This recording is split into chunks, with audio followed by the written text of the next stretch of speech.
That's what I said to, when I was asked about it. I'm like, for all of you who don't exercise, I'm sore because I haven't been exercising. Pat, you can identify with that, can't you? Yeah. No, I mean both. You like both. You play sports. And Yeah, absolutely. You're avid exercise. What do you do? What sports do you play? Oh, well, I'm a golf. I play golf. You can't see it, but I'm doing air quotes. I'm about a bogey golfer, but I've done men's league softball, and I coach both baseball and softball, and I coach every one of my kids' teams. I do too. Yeah, so I've got at this time, there's like 6 seasons a year for each kid. So at this time, I'm like 70 seasons worth of coaching. I hear you, because they're 8-week seasons. We just finished soccer, so I don't have any of that. You get coach burnout? I do not, in particular. Because I'm the diamond sports is kind of where is where I really devote most of my time. I don't get burned out either. It's like my favorite thing. I love it. He's not just saying. He said to me, he gets so excited about doing it. I liked it. I did it for the Boys and Girls Club at one point. Probably my weirdest coaching experience was I coached at a very high level basketball camp. I had a friend who was a couple friends who were college basketball players and then became coaches.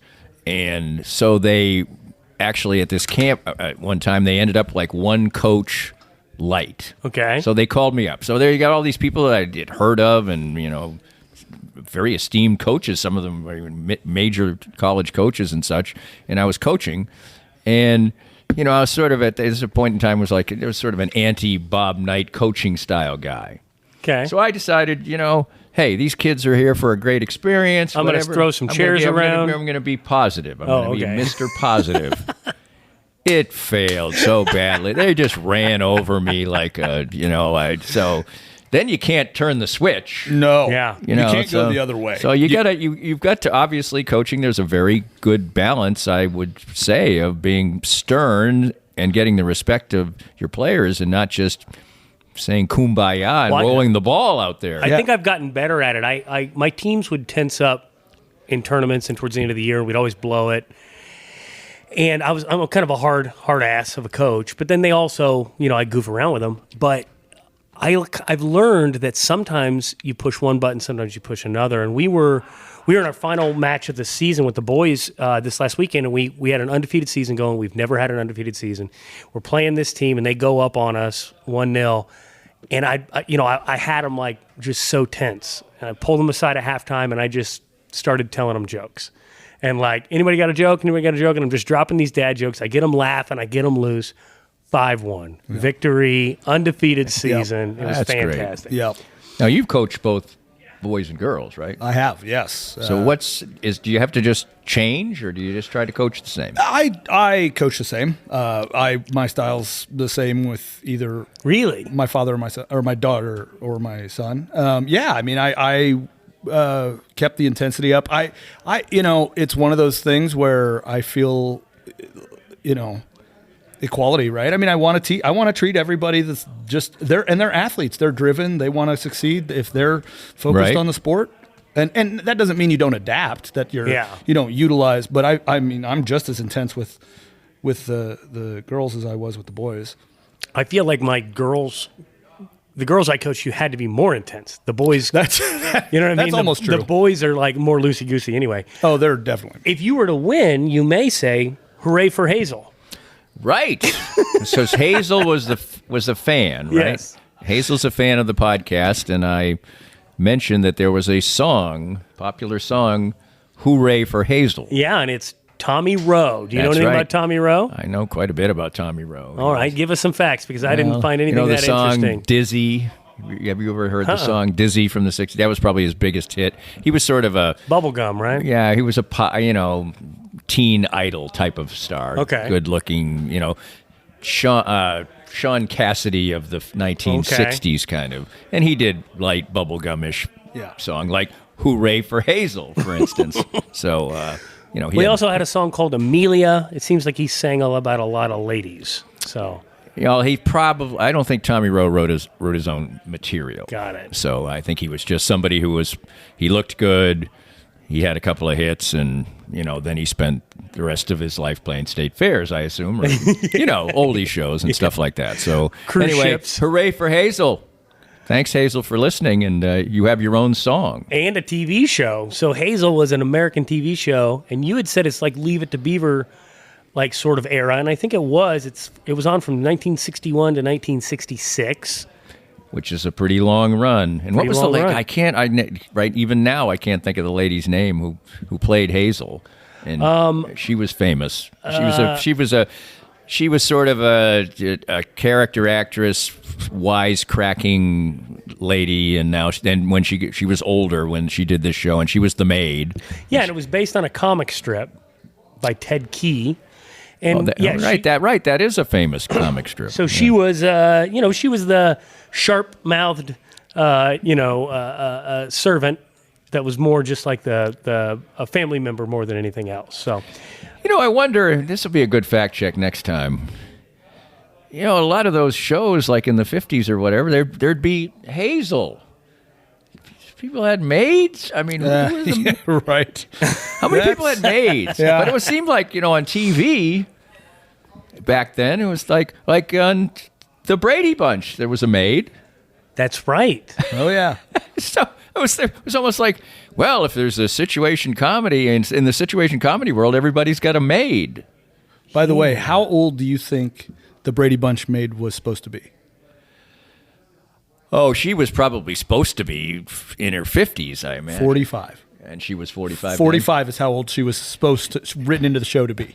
Well, what's funny I remember her being about 75. Yeah, right. And she probably, well, people who are 40, you see this like in I'm a big fan of old movies. Yes. If somebody is like 40 or 35 even, the character is 35 in an old movie, she's like an old maid. Yes. Yeah, I saw a great thing the other day on that where they're like showing this is what 45 looked like in 1960. And like gray hair and pearls on the ladies, Right. And Or even you still look at even old time pictures of people's parents and their grandparents and you're like, those people are 48 in this picture, and they literally look like, I mean, I'm not just saying it for the time, where they look like they're 65 or 70 years old. Well, they'd all been smoking since they were 9. So, well, I also think it was just a different, people aged. I think people live longer now. Well, you'd have the over the hill party at 30. That's what they did for my dad when I was a kid. Catherine Ross. Yes. Looked up Miss Catherine Ross. Absolute dime. My goodness. That's Sam Elliott's wife. I would just say, if you don't know who Catherine Ross is, go to a Google image search and look up Catherine Ross, Stepford Wives, top. Okay? Well, she had like the perfect 70s body look. But I mean, she had, right. She was gorgeous lady. But I mean, she had sort of the half hippie-ish. She looked kind of freckles and this sandy blonde hair and just, right. I mean, smoke show, well, Danny. She was in Butch Cassidy and Sundance Kid. That's probably where most people saw her. Smoke show. Well, I mean, you gotta be a smoke show to attract Sam. Absolutely. And vice versa. I saw some old pictures of them from that era, right. And he still got the mustache back then. Still a stud. Obvious stud. Right. I could not find the origin of the phrase piss in your Cheerios. But I did find that it became popular in the 1970s, and it most likely started as piss in your Wheaties and not piss in your Cheerios. It did. It definitely did. You can confirm that? I can. Did that originate in Massachusetts? I don't know. Sounds like something a Massachusetts I never got out Bostonian would have said. I never got out of Massachusetts, so, the best thing about that word is that it's, wicked pissa is what they often say, and that's good. Pissa is good. I know, yeah. It's like that is... Or they would just not say wicked pissa. That's what they do now to say, sort of give you an example of a Boston accent. But if something was pissa, that meant that was great. And that would be illustrative of something that's good. Not illustrative. I looked it up. You are correct, I Danny. was correct again. Again. You would have got that right. Wouldn't you have got illustrative, Pat? Instead of illustrative. Illustrative, yes. Illustrative. Yeah. Well, thanks, Danny. Yeah, you're Appreciate welcome. you throwing some dirt on my grave. I think we were arguing about the way that different pronunciations are done by the British and Americans. Yeah. Like Well, aluminium and... illustrative is what I said because it makes sense. It's illustrative of Right. illustrative. Just it's too fancy for me, Danny. You're a fan. What are you talking about? You're a member here. You're a member here at this fancy club, the Swank Tank. The Swank Tank, baby. And we're in this meeting room. It's very swank. Now, I didn't know how you'd feel about all the taxidermy. you know, I'm not the biggest fan of taxidermy, but I'm not off put by it. You're done some hunting, right? I've done some hunting. Nothing. Not recently though. Not for a while. No. But it was all upland bird. I do upland bird or That's what I turkey. Never have I done any big game of any kind. But I had a grandfather. There's a giraffe who did. around the corner in Yeah. there. Whoa! Yeah. There's Over by the Golden There's a Gate little bit of machine. everything here. They're supposed to be nasty.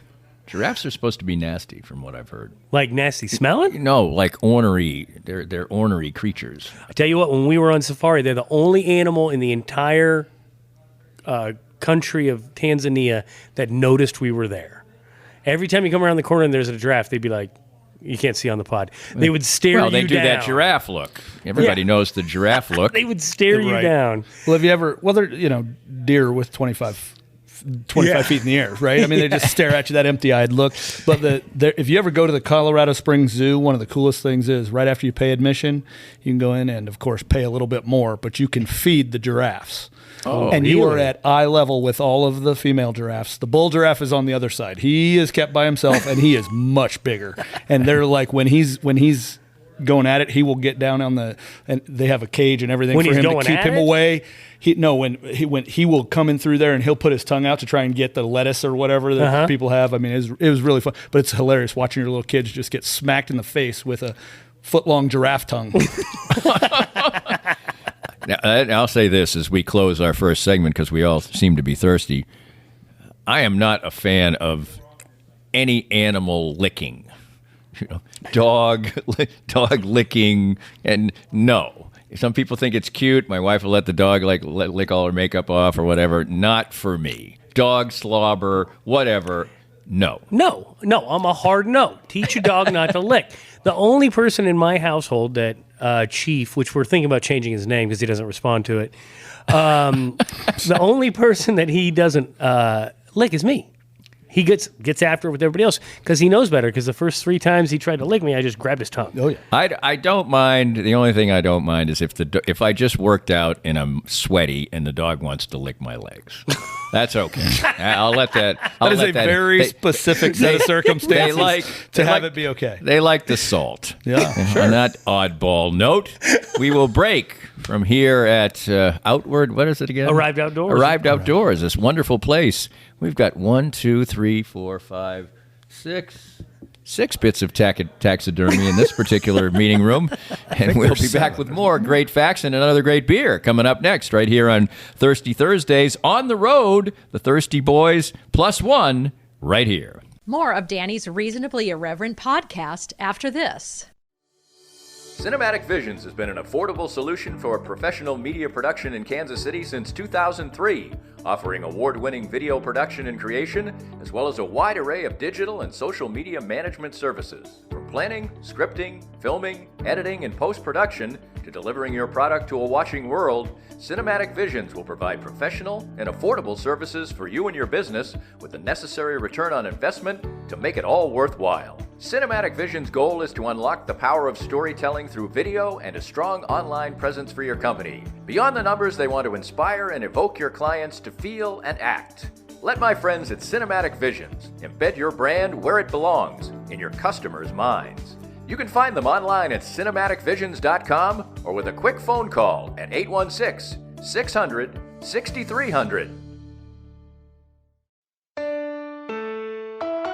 Hey, Kansas City, Joe Spiker, Easton Roofing, back for another beautiful springtime in Kansas City. We are proud to announce our renewed partnership with Big Brothers Big Sisters of Kansas City. Starting in 2024, a portion of every job sold will be donated to a cause close to my heart. I was a big, and I encourage you to volunteer. And if you hire us for service on your residential or commercial roof,